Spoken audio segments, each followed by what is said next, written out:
Vamos elevar o nosso pensamento ao alto, pensar em Jesus, esse nosso mestre maravilhoso, esse grandioso mestre do universo inteiro. Pedir a Jesus que continue sempre, como sempre fez, nos abençoando e nos protegendo a humanidade inteira do universo. Dá-nos força, Jesus, fé, coragem e perseverança para continuarmos sempre nessa caminhada, nessa jornada de aprendizado. Cada dia que passa, aprender pelo menos um miligrama de aprendizado por dia já é muita coisa. Então, se a gente todo dia aprender um pouquinho, já está seguindo o caminho. Obrigada, Jesus, por nos dar essa oportunidade maravilhosa dessa que Deus nos deu essa oportunidade online, porque se não tivesse essa oportunidade de aprendizado online, não teria jeito de aprender, porque não tem outra maneira, só essa Deus nos deu, e eu agradeço muito. Obrigada, Jesus. Continue sempre nos abençoando, Mestre Jesus, com a sua bondade, sua misericórdia, abençoando nossas famílias, a minha família, meus filhos, netos, genros, noras, esposo, bisneto, todos, e a família toda do Odilon. Abençoe a família dele para que eles sejam cada dia mais aprendiz do Evangelho. E a minha família também, que elas possam apresentar mais gosto para a evangelização. Obrigada, Jesus, por tudo, e agradeço muito por ter nos dado essa oportunidade. Obrigada por estar conosco todos os dias e todos os sábados nos orientando aqui durante a leitura desse livro maravilhoso, que é o Obreiro da Vida Eterna. Dá-nos força e perseverança para continuar. Obrigada, Mestre Jesus, e nós estamos aqui, sempre na sua presença. Que o seu amor possa permanecer em nossos corações para sempre. Assim seja. Que assim seja. Gratidão. Então, hoje nós vamos continuar na semana última, né, que nós fizemos, foi o capítulo 14, que era sobre aquela questão de alcoolismo, né, que a espiritualidade agiu no sentido de apresentar uma enfermidade mais séria para ele tomar jeito e parar de beber. Às vezes a doença é a cura. E hoje nós estamos vendo. Oi? A dor cura. A dor cura. Então hoje vamos ver o apelo cristão, ao capítulo 15 do livro No Mundo Maior, que ele trata justamente o André Luiz, esse livro, né? Ele é uma semana, né, de peregrinação, onde aquele grupo do Calderaro percorre no mundo espiritual, aqui na crosta terrestre, com a equipe, para auxiliar as pessoas, e é voltado para a temática do cérebro e da mente. Nós já estudamos vários capítulos onde ele fez até uma descrição, né, do cérebro triuno e tudo mais.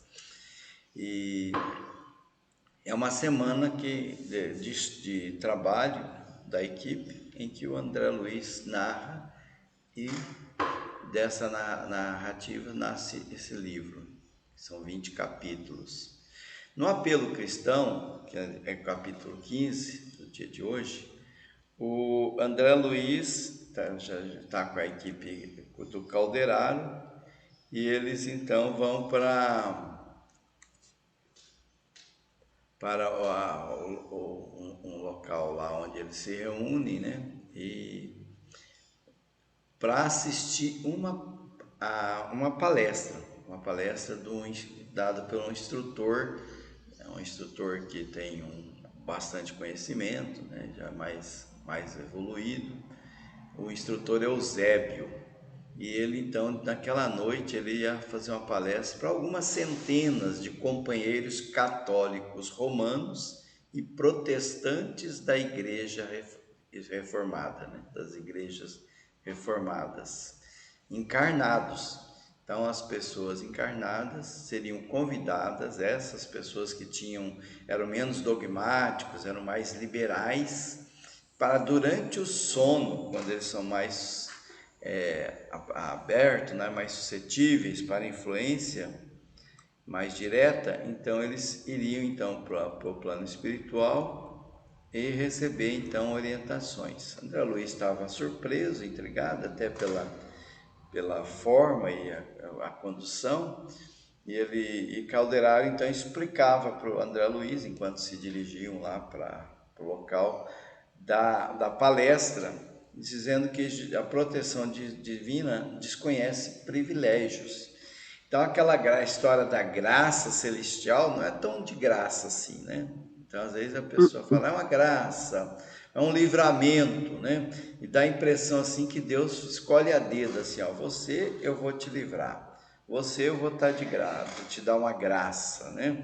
E nessa graça muitas vezes tem a questão espiritual, material, patrimonial, né? Tem toda uma interpretação equivocada, segundo está dizendo aqui, né? da ação de Deus. Então, a graça celestial como fruto que sempre surge na fronte do esforço terrestre.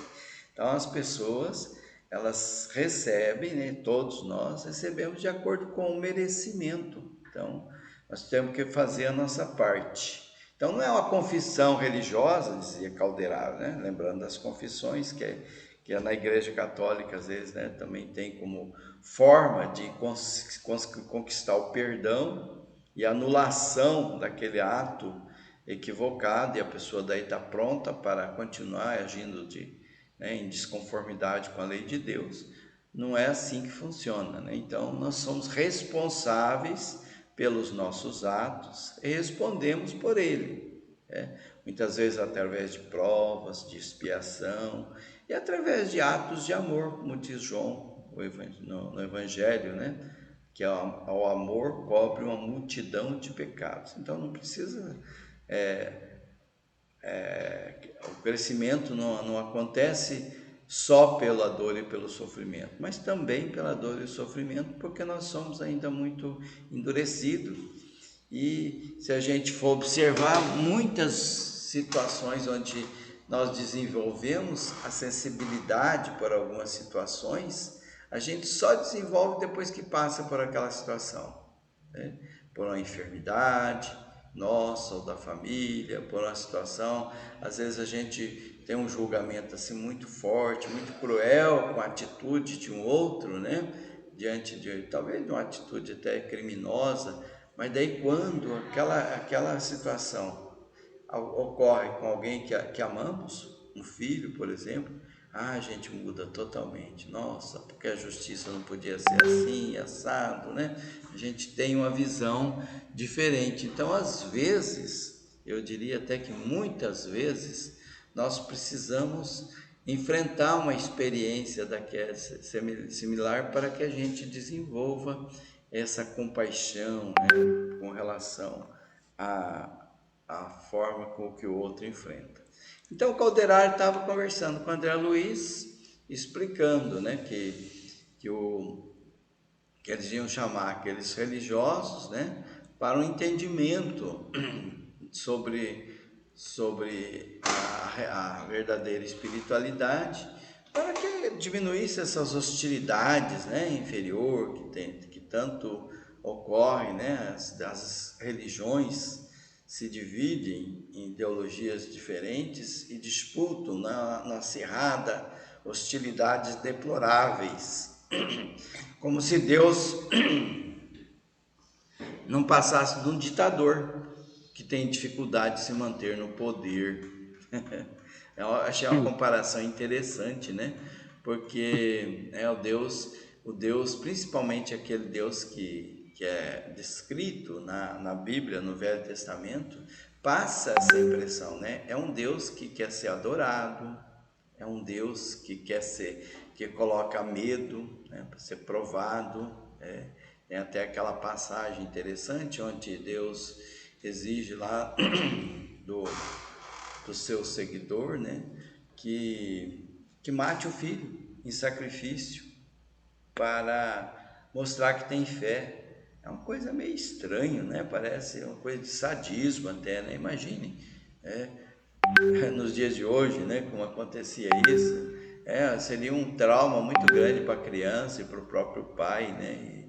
E seguir cegamente, nem questionar. Deus falou, faça, eu vou fazer então, porque eu tenho fé. É uma voz, né? Que essa voz que muitas vezes se apresenta no Velho Testamento, né? Como Deus.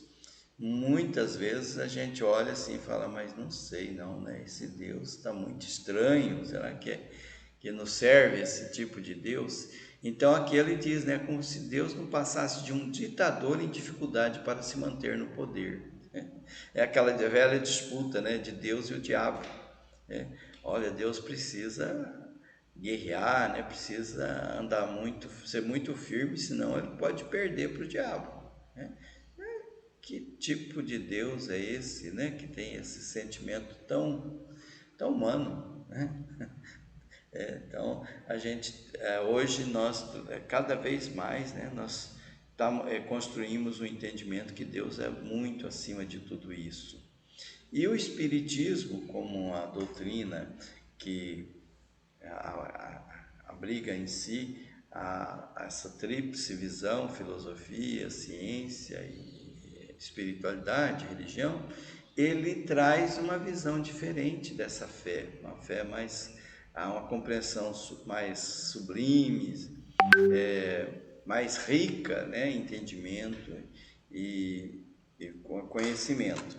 Embora, né, não mesmo dentro da doutrina espírita, temos às vezes algumas interpretações que nos também coloca meio em alerta, né? Alguns companheiros às vezes traz interpretações estranhas, né, dentro da doutrina espírita. Às vezes a gente precisa lá resgatar a ideia do Chico, do Allan Kardec, né, lá atrás, interpretar, né, mesmo ali, né, contextualizar, né, algumas situações, por exemplo, mesmo nas obras que nós estamos estudando hoje de André Luiz, a gente observa, né, que tem um peso cultural em algumas passagens que a gente precisa considerar na época e talvez trazer aquele ensinamento moral para a nossa época adequada aos nossos costumes de agora. Por exemplo, a visão mesmo que nós já estudamos em alguns capítulos anteriores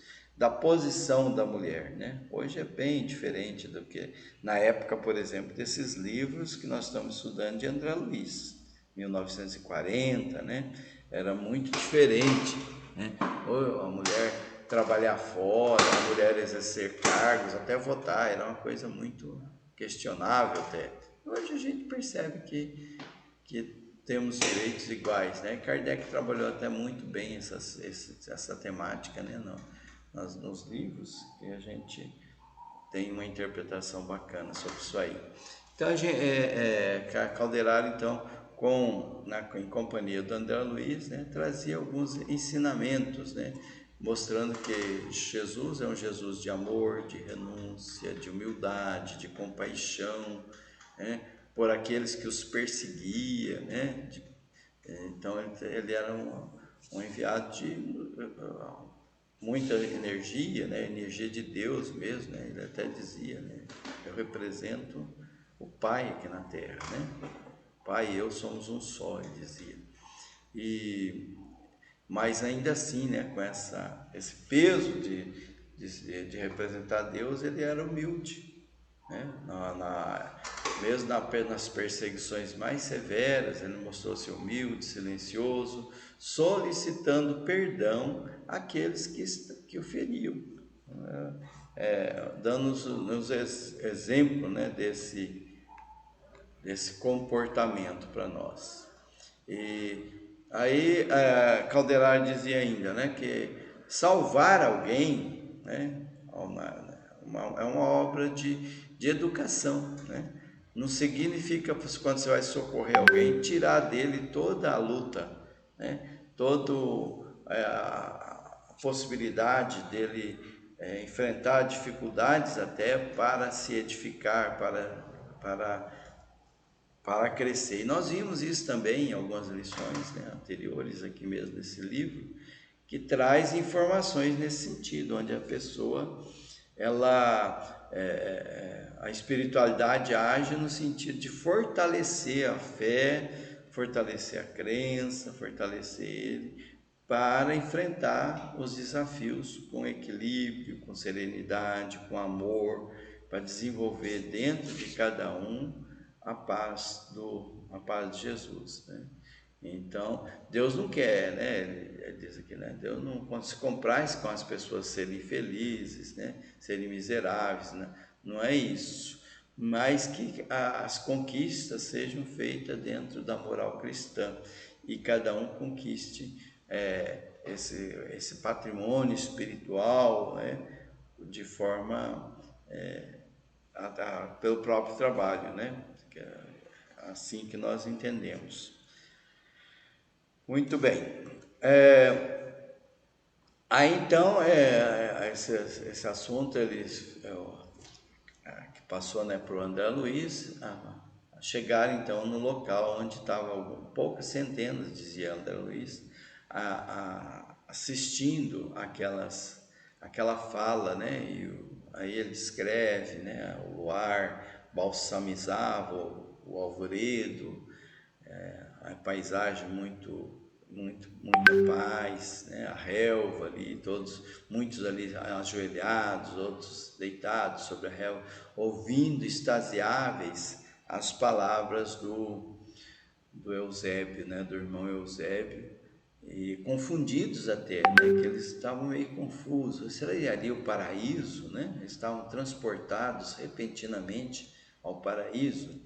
E do instrutor, né, saiu alguns reflexos, né, de energia, e então as pessoas que estavam ali, resultado de algumas crenças, né, dogmáticas, trazia dentro de si uma certa confusão, né?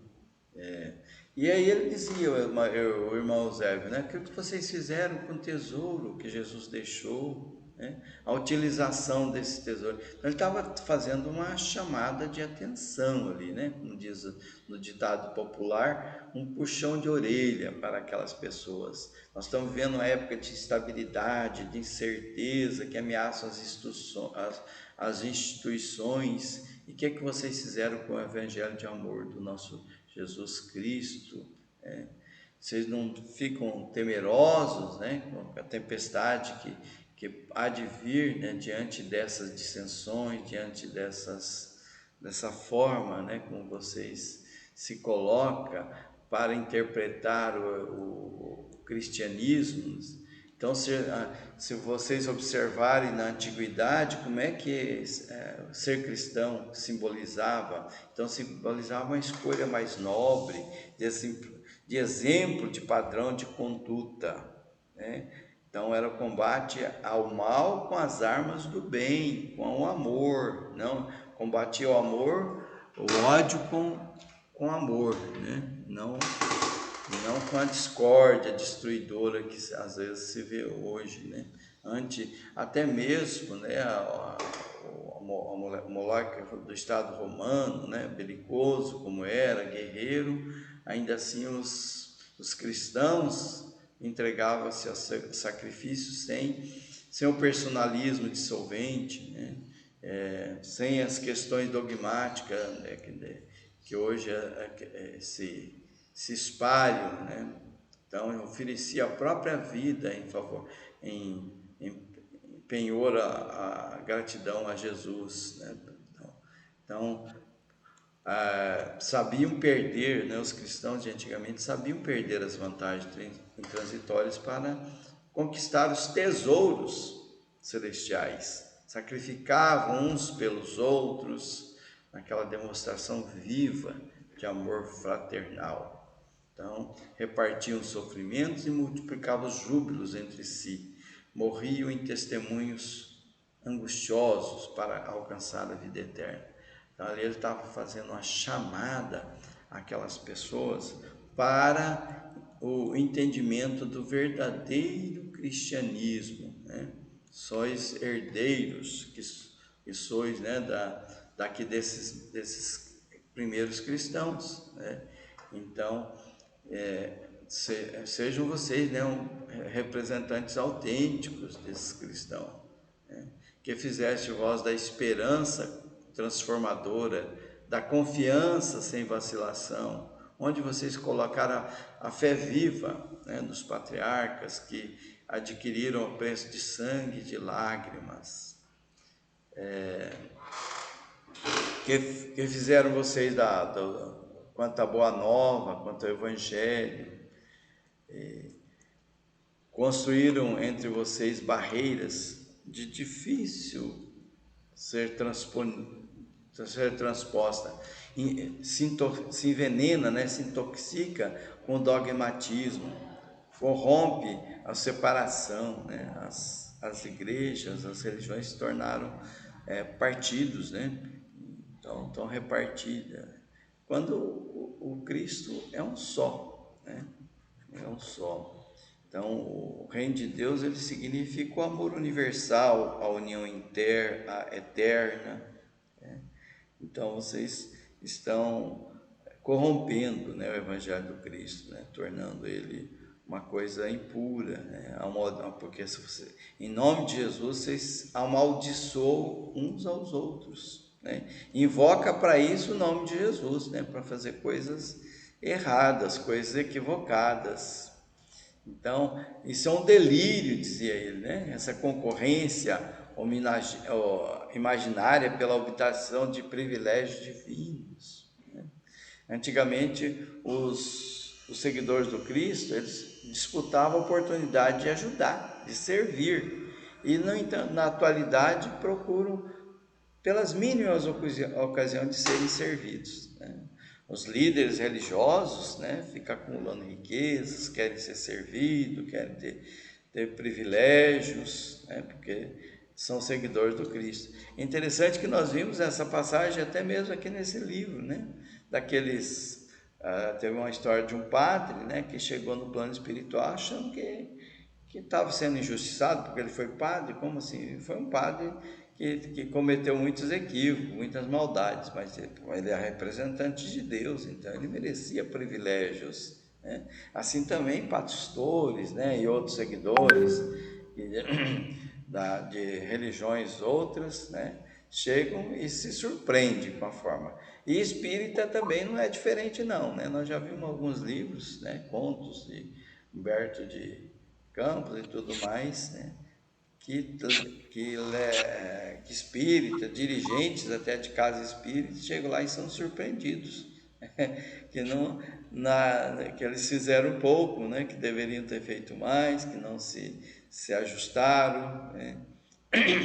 Então, as pessoas, diz ele, né, Eusébio, reverencia a Deus, né, glória a Deus, mas mantém egoístas, né?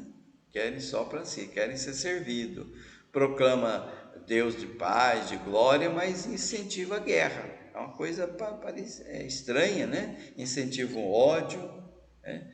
Incentiva o preconceito. Então, nós estamos vendo assim que as igrejas, os religiosos, eles se mostram muitas vezes bem mais cruéis, bem mais maldosos que os ateus, em muitas situações. Então, recorre a Jesus, né? E que é uma fonte de bondade, né? De amor, e cultiva dentro de si a desarmonia, né? Usa Jesus para separar uns aos outros, né? Então, como é que vocês esperam conquistar o paraíso, né? O céu, com afirmações só dos lábios, só palavras, mas não sentem, não agem de acordo com o Evangelho do Cristo, né? E você esquece que o Verbo divino, em seus fundamentos, é sempre criador, né? O Evangelho nos convida para a ação, né? Jesus deixou isso muito claro, né? Tem aquela passagem lá de Mateus, que ele, Mateus 25, que ele lembra que fizeste a qualquer um desses pequeninos, é a mim que faz, né? Que ele lembra assim, sobre os encarcerados, sobre os miseráveis, né? Os que passam fome, os que têm sede, de justiça, os que têm, enfim, os que sofrem, né? São rejeitados até pela sociedade, e que esses, né? Cada um fizeram a cada um desses, é a mim que está fazendo, dizia Jesus, né? E esquece disso, e nós nos tornamos o Cristo, né? Um servidor de nós, né? Cada um quer tirar vantagem em nome de Jesus. Então esqueceu a palavra de Jesus, né? E acha que pode conquistar o reino dos céus, né? Só com essas palavras, sem atitudes, né? E isso não, é claro que não é possível. Então, é imperioso reconhecer qual que é a sua missão, qual que é a sua tarefa no mundo. Jesus, ele fundou a religião do amor universal, e os sacerdotes políticos dividiram isso em várias escolas, pela separação injustificável. Mas a ideia é a mesma, né? Lá do princípio, né? Que sustentou coragem e nobreza os trabalhadores que se sacrificaram lá nas arenas nos primeiros dias do cristianismo. Aquela ideia continua. Jesus não mudou o seu evangelho, os seus ensinamentos. Então ele pergunta assim: por que alguns missionários transformaram, né, essas verdades, esqueceram dessas verdades divinas, né? Por que eles se permitiram aos desmandos da autoridade, à opressão, à tirania, né? E todos somos responsáveis por essa situação, quando nós não tomamos posição com relação a isso, né? Então Jesus nos confiou a santificação aqui da terra, né? A elevação humana. O Evangelho, ele guarda a beleza do primeiro dia. Se você for ler o Evangelho, ele tem na sua base aquela beleza do primeiro dia. E não se esqueça, né, do amai-vos uns aos outros como eu vos amei, que Jesus deixou. Então, perante os desafios do dia a dia, os desafios do céu, você acha que Deus está dentro dos templos suntuosos, né, das pompas, do culto exterior? Ali está Deus, será? Então é um questionamento, né, que a gente deve fazer e lembrar como é que foi a peregrinação de Jesus aqui. Ele andou em templos suntuosos ou andou no meio dos pobres, né? Aí me faz lembrar o Padre Júlio, né, que é de São Paulo lá, que anda com os moradores de rua, né, os LGBT, os abandonados, os viciados, né? Parece ele abraçado com um e com o outro servindo, e ainda assim sendo perseguido por políticos e religiosos, porque faz exemplifica, né, o amor do Cristo aqui na terra. Então, a missão de Jesus, no Evangelho de Jesus, seria infrutífera se fosse para esse destino, né, de criar igrejas sectárias, né, trincheiras, onde a presunção, né, que se refugia as pessoas nas fogueiras das hostilidades, disse ele. Então, vocês não procuraram, né, uma outra forma de externar a crença, além dessa concorrência menos digna. Então ele trouxe essas lições, né? O capítulo ele é rico em questionamentos sobre erguer, né, essas falsas religiões, né, em nome de Jesus. Não julgueis, esteja a fé consagrada ao menor esforço. Então, ele convida aqui a trabalhar pela fé. Então, tem que, convida a um trabalho específico no mundo, né? Onde a ciência, a religião, a filosofia, todos são chamados a colaborar para a construção da paz, da harmonia da mente humana. Dona Lalinha, a senhora quer fazer um comentário? Bora lá, né? Estou falando sobre Velho Testamento. Velho Testamento, naquela época, provavelmente tinha que ser daquele jeito que o povo ainda estava muito, muito bruto ainda, né? Sim. Certamente tinha que ser assim. Mas nós, aqui de hoje, nós não precisamos seguir o Velho Testamento. O Velho Testamento era para aquele povo daquela época. Por isso que foi enviado Jesus e fez outro novo evangelho. O evangelho de Jesus é o que nós temos que seguir hoje. Porque nós não temos que seguir o Velho Testamento, porque o Velho Testamento é muito fora de lógica. Tem muitas coisas que saem muito longe do que Jesus ensinou. Jesus ensinou, fica diferenciado, né? Não matarás. Lá no Velho Testamento tinha o mandamento, não matarás. Mas tinha que matar. Ninguém cumpria os 10 mandamentos do Velho Testamento, né?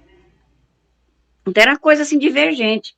Agora Jesus resumiu: amai a Deus sobre todas as coisas e o próximo como a ti mesmo. Porque quem ama a Deus e ao próximo não mata, não rouba, não faz nada daquilo, do que está escrito lá nos 10 mandamentos, né? Ali está incluso tudo. Que quem ama a Deus e ao próximo, ele não cobiça a mulher dele, do próximo dele, ele não cobiça as coisas dele, não mata ele, não rouba ele, e assim por diante, né? Então, Jesus foi um marco muito grande na, na história, porque de lá para cá, da época de Jesus para cá, muitas coisas têm mudado, porque não tinha não existia religião católica, não existia protestante, não existia nada dessa época, né? Através do cristianismo é que criou. E hoje falava-se muito da religião católica, mas hoje a dissidência da católica, que é o protestantismo, está mais errado do que o catolicismo. O catolicismo hoje em dia anda mais caridoso. O protestantismo, eles querem só a salvação, eles deixam de saber o que tem que fazer, que Deus perdoa tudo. Batizou, Deus perdoa. E não é assim. Deus, ele perdoa, mas nós também temos as nossas. Uai, nós temos as nossas obrigações a fazer, né? Que Deus não perdoa nós de graça, não. É o caso da graça lá. Deus dá uma graça, mas não é de graça. Não é?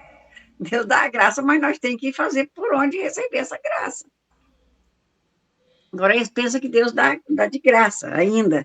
Agora a Igreja Católica, que a minha filha é católica, o ensinamento da Igreja Católica hoje anda bem mais evoluído. Ninguém vai para o céu direto se não fizer por onde, não. Ele tem que tá em castidade, tem que estar fazendo caridade, tem que estar só. Se ele fizer coisa errada para o outro, por exemplo, se ele falar da vida alheia, se ele desejar o mal para o próximo, isso aí ele não vai para o céu. Então, coisinha mínima. Então, a Igreja Católica tem evoluído muito. Esse padre Júlio Lancelotti mesmo é católico. Os irmãos protestantes ainda não chegaram nesse ponto. A dissidência foi para o catolicismo melhorar e tirar um lado que ainda não estava pronto. Eu penso que fosse assim, porque não é igual o espiritismo. O espiritismo tem pessoas que ainda não tá pronto para seguir o espiritismo de verdade. Aqueles logo estão seguindo para outro bando, não conserva. Porque para ser espírita tem que conhecer do espiritismo, né? Do que Allan Kardec ensinou. E seguir Jesus, é claro. Jesus é o nosso modelo, o nosso tudo. Eu sempre falo aqui em casa, a gente tem que seguir os exemplos de Jesus. Quando a gente tem uma coisa que a gente não sabe como fazer, a gente pensa, será? Será que faria isso? Aí a gente lembra de cara, não, claro que não. Então não posso fazer. A gente tem que seguir ele como modelo, nosso modelo. Jesus é o nosso modelo de vida.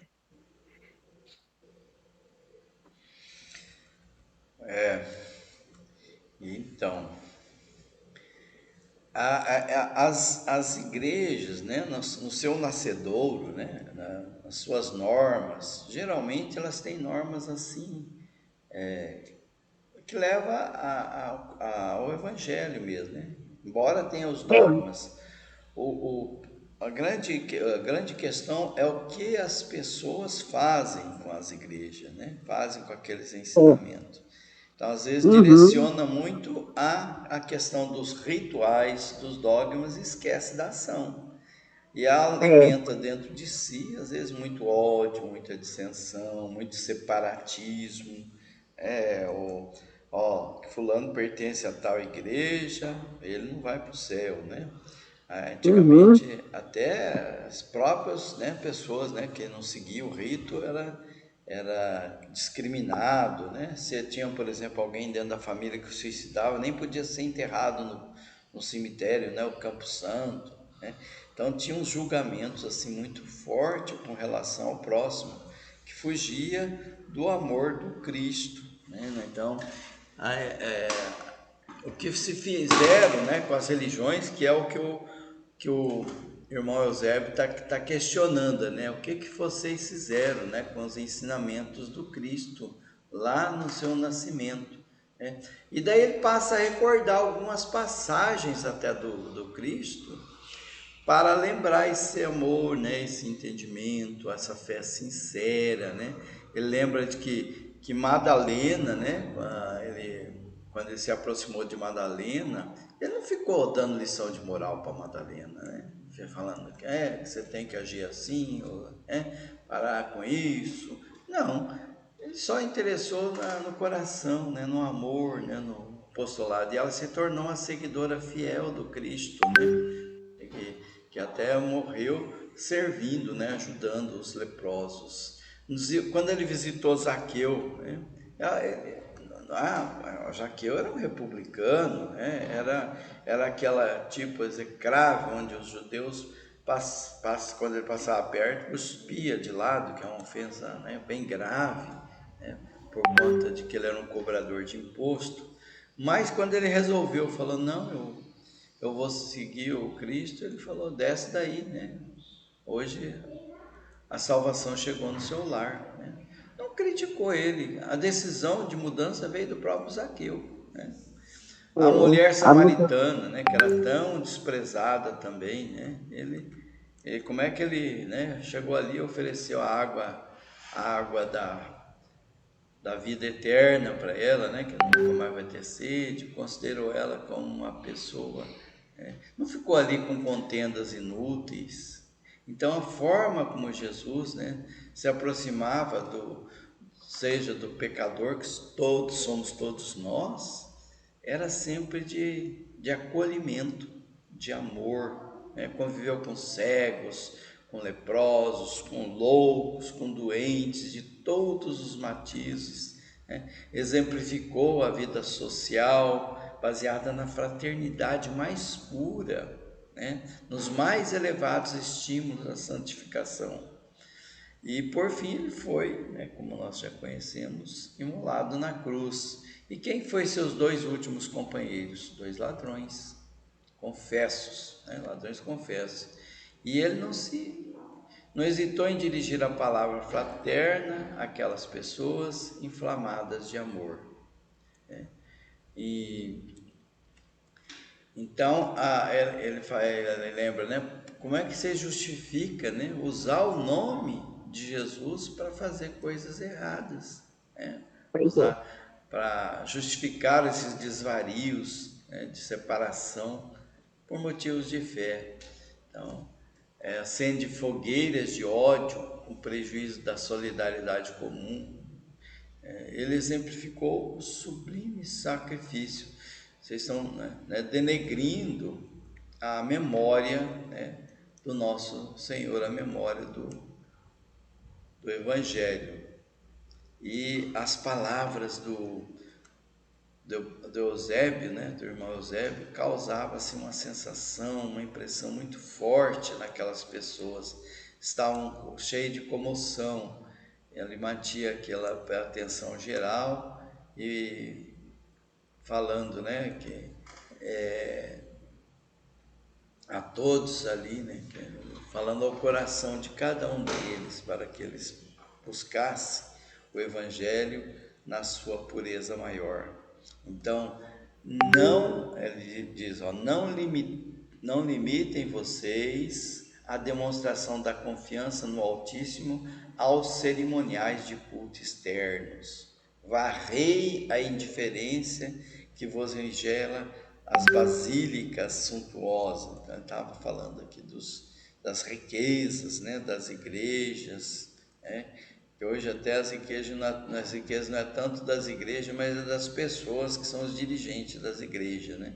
A gente ouve falar assim que tal e tal pessoa comprou um helicóptero, comprou um jatinho, comprou isso e aquilo, com dinheiro dos fiéis, né? Que os fiéis levam lá. Então, não limite, por exemplo, ao culto externo, né? Vamos à prática, né? Transforme a igreja no doce lar da família cristã.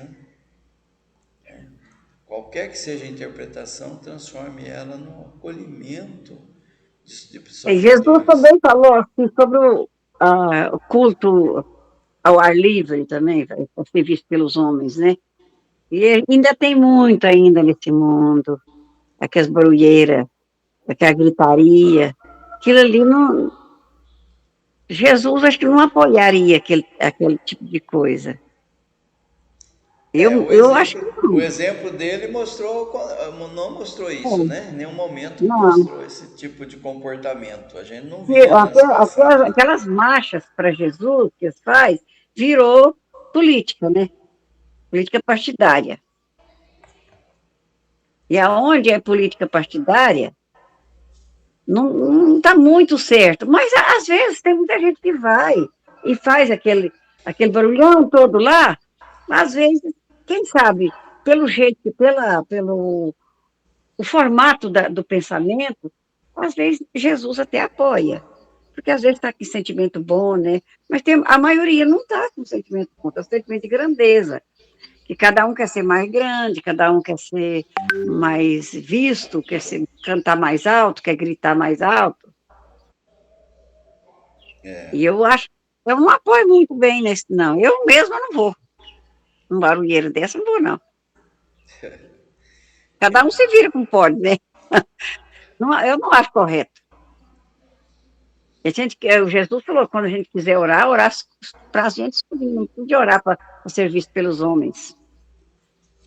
É palavra dita.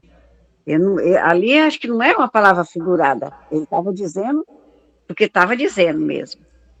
Porque muitas coisas que Jesus falava era figura de linguagem, né? Mas nesse caso, eu acho que não era figura, não. É palavra dita mesmo, para ser escutada daquele jeito.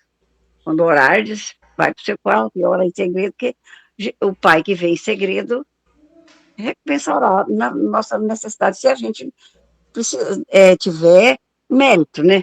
Porque se a gente não tiver mérito, como é que vai ajudar? Se nós não temos mérito. Nosso mérito é que as nossas orações são atendidas. É mesmo. Então, Eu não preciso pensar que merece tudo. a gente fica intrigado da onde que se tirou, né, tantos comportamentos dissonantes do Evangelho do Cristo, né? Da onde tiramos tudo isso para agir Cada um, o ser humano, ele é muito variável, né? Porque cada um tem a sua maneira de viver, sua maneira de pensar, sua maneira de agir. Não tem nenhum ser humano igualzinho ao outro. O ser humano, ele é único mesmo, únicozinho. Não tem diferença, não. Ele é o único. Não tem nenhum igualzinho a ele. Ele pode ser gêmeos siameses, que eles não são iguais. Não são iguais. Na época do Cristo, ele combateu esses farisaísmos, né, que tinha na época, e que tem hoje, o farisaísmo moderno.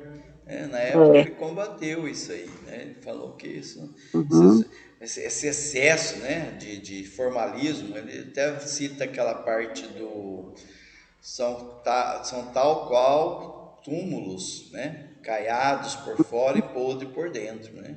Que são os é, formalismos, os dogmas, os ritos, né? Que as pessoas falam, é. as pregações, né? Aquela questão de falar só com os lábios, mas o coração A não Igreja sente. Católica, ela faz as procissão, mas a procissão, ela está ali caladinha, né? Está só o povo andando ali, tá orando baixinho, todo mundo. Não vira aquela barulheira, passa todo mundo caladinho na procissão. Aquele dia de Corpus Christi, aí a Igreja Católica sempre faz a procissão, né? De um certo lugar até outro. Mas não grita, não tem política no meio. Política partidária não vai no meio. Maneira de eu imaginar, a Igreja Católica está um pouquinho mais evoluída. Melhorou bastante, né?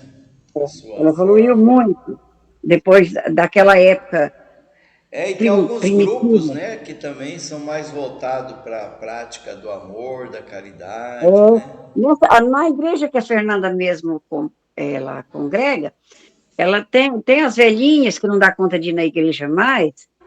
Toda semana tem um grupinho que vai nas casas dos velhinhos para dar a comunhão, que eles falam, que é entregar a hóstia, a comunhão, e falar um pouquinho de Jesus para eles. Não, nós Faz temos uma exemplos muito letrinha, fala. bonitos, né, nessa questão. Quando eu fui em Dourados, eu precisei de atendimento médico e fui na UPA, sabe? Que lá o meu plano de saúde aqui do estado não serve. Aí eu tive que correr para a UPA. E lá tinha um grupo de evangélicos, né, cantando louvores todo lá fora, né?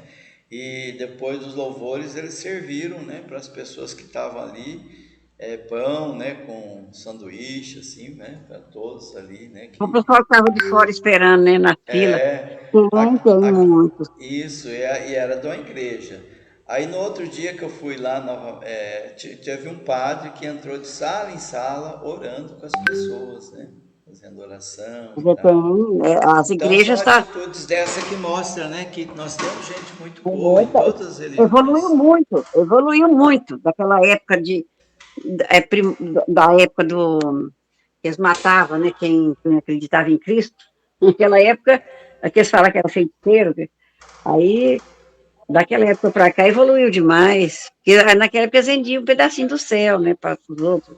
A igreja vendia, por isso que a igreja ficou muito rica. A igreja católica é muito rica por causa disso. Ela vendia um pedacinho do céu na época para os outros que acreditavam em Tinha, né? Cristo, né?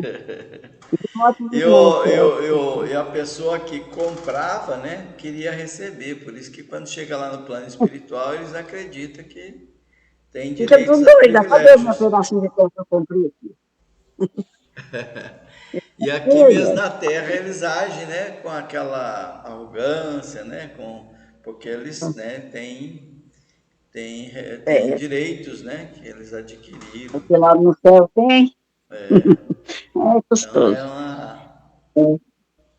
A vida uma a visão nossa aqui, equivocada da é tão espiritualidade. simples. Para que complicar, né? Tão simples. Complicar para quê?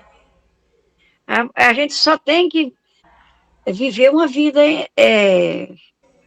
com amor, com compaixão pelas pessoas, fazer para os outros aquilo que queiramos que nos fizessem, com tranquilidade, não precisa de tanta ganância, não precisa de tanta loucura, não. A vida é tão simples. É, é mesmo. Então ele diz aqui, né, que nós somos insensatos, né? Louco, né? Guardar o céu menosprezando a terra é obra de insensatez. Então, que é o que a gente faz muitas vezes, né? A gente acredita que Deus é para nos servir, né? É um servidor nosso. É o contrário que tinha que ser. Nós sermos servidores de tudo e de todos. Então ele lembra assim, ó, o irmão caído é nossa carga preciosa, a dificuldade é nosso incentivo santo, a dor nossa escola purificadora. Eu achei essa frase assim muito rica, né? O irmão Muito rico. caído é nossa carga preciosa, a dificuldade é o nosso incentivo santo, a dor nossa escola purificadora. Então, quando a gente consegue ter esse olhar, eu acho que a gente avançou muito mesmo, né? É olhar que aquela situação de sofrimento de irmão é oportunidade, é uma carga preciosa, é Deus dando oportunidade para que a gente se redime, para que a gente cresça, para que a gente avance no campo da espiritualidade, né? E a dificuldade é aquele incentivo, né, santo para que a gente continue, né, para que a gente avance sempre. E a dor purifica, porque a dor faz nós percebermos que dói, né? Que às vezes a gente olha a dor do outro, a gente não tem dimensão, não tem ideia do que é passar por aquela situação. Quando a gente passa, sente na carne, sente em nós mesmos, aí a gente passa a ter um olhar diferente de compaixão para com o próximo. Ele convida a nos abraçar uns aos outros em nome de Jesus. Abraçar no sentido de se apoiar, de se proteger, de se acolher, né, a todos. Que o mundo está alucinado por ambições rasteiras, está dominado pelo ódio, pela miséria, pelas guerras aniquiladoras. Então vamos nos harmonizar em Jesus Cristo a fim de nos equilibrarmos aqui na terra. Então evitem, diz ele, evitem subverter os valores espirituais. Afaste as trevas que estão ameaçando as organizações político-religiosas e procurem o amor, né? Revise a fé e procure o amor e edificação. Então esse era o nosso tema de hoje, né? O Zé terminou aquela fala, né? Na assembleia estavam todos prosternados, né? Lembrou ele que a salvação é trabalho contínuo de renovação, de aprimoramento, e que a gente procure proclamar Jesus, né? A nossa fé em Cristo, mas aquela fé em ação, né? Para que a gente caminhe junto com Jesus. Então, terminada a reunião, ele viu ali que alguns irmãos ali se afastavam otimistas, né? Animados, né?